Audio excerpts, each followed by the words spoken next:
another vlog! Hi guys! I am again in our kitchen. So that means we are going to have a cooking session.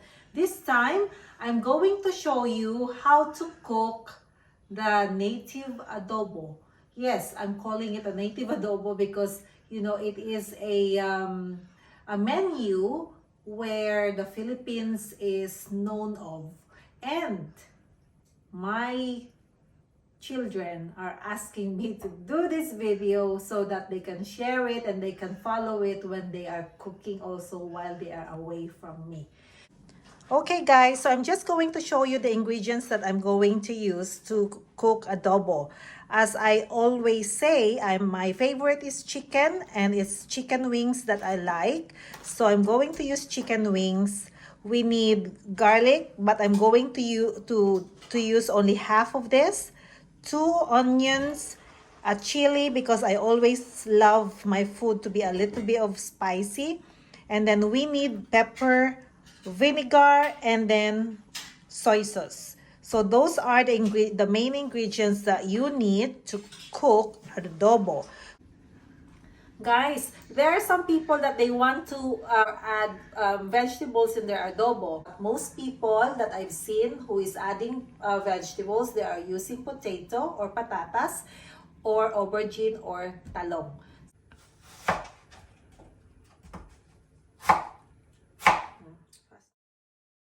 What I'm going to do now, after I slice my onions and I chop my garlic, I'm going to put all the chicken into my saucepan, and then I will put the garlic, just mix it, same with the onions.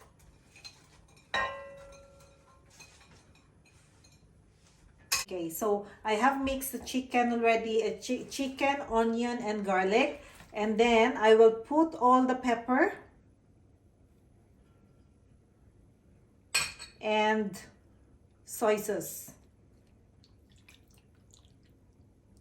Okay, so then what you just have to do is you just have to mix all of it. Don't worry, I wash my hands before starting cooking, so I can use my bare hands. Some of other people, they are actually wearing gloves, but for me, as long as you wash your hands properly, you don't need to wear gloves.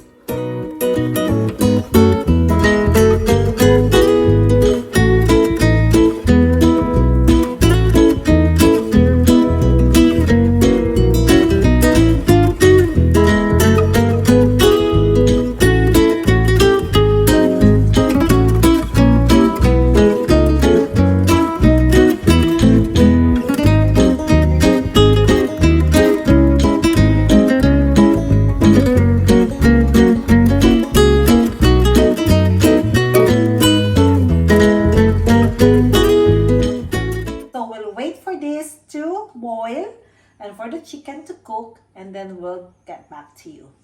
See you later. What you can actually do, if you think that the chicken is becoming dry, you can just add at least half or 1 cup of water so that it will keep on boiling to cook your chicken.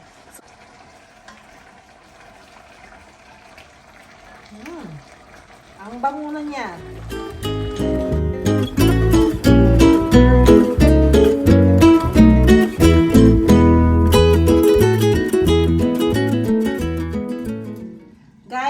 I'm just going to leave it for additional 5 minutes. I want the chicken to be cooked properly. So I always enjoy eating the chicken wings because I love the bones itself. So that's why I want it more tender.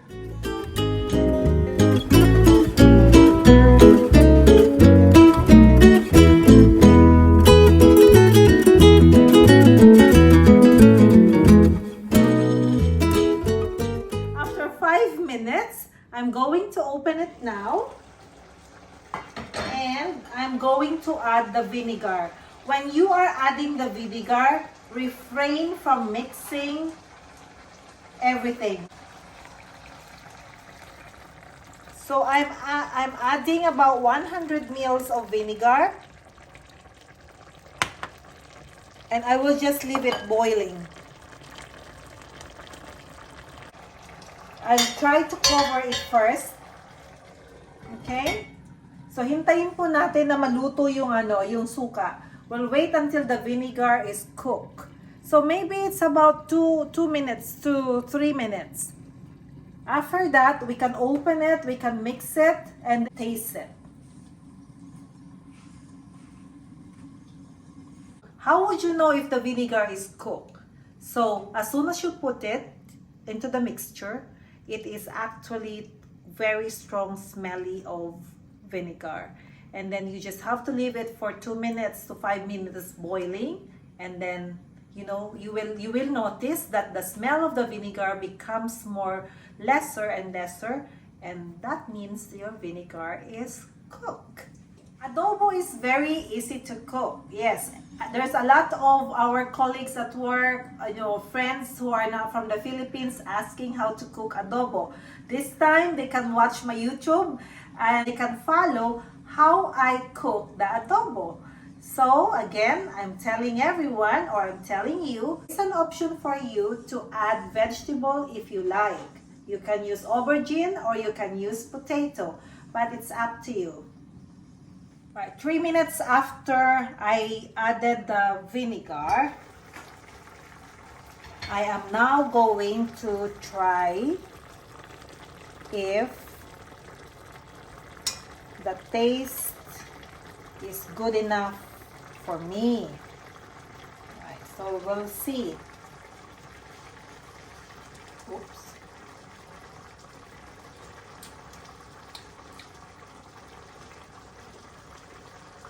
I like my food a bit salty, so I'm going to add a little bit of soy sauce.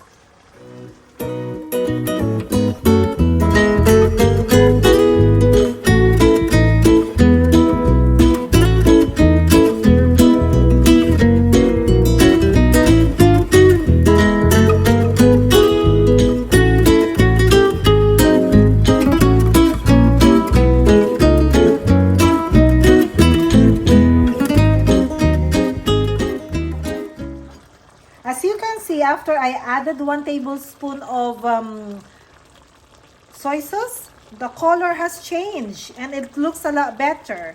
So the chicken is tender now. Actually, this one is cooked already, but I want it to be spicy. Therefore, I'm going to put my 2 favorite chili. Okay? After that, you can just over it and then leave it for some time.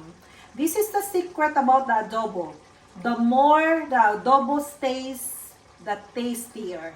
Yes, it's better to eat adobo the day after you cook it. But it's up to you if you can wait. But for me, I'll just eat it straight away while it is still hot. Another secret about adobo, it is one menu that never spoils. It's because that you added vinegar. So even though the adobo is in the fridge for 7 days, it's still okay and it will taste better. So guys, that is our chicken adobo. Alright? So, another option that I want to share with you is I'm going to add boiled egg in my adobo. So, if you want to add 5 eggs, it depends on what you like. You can do it as well. So guys, this is now my chicken adobo. I hope you enjoyed our cooking session today. And I have shared with you how to cook the Filipino style adobo, which is chicken that I've chose to cook today.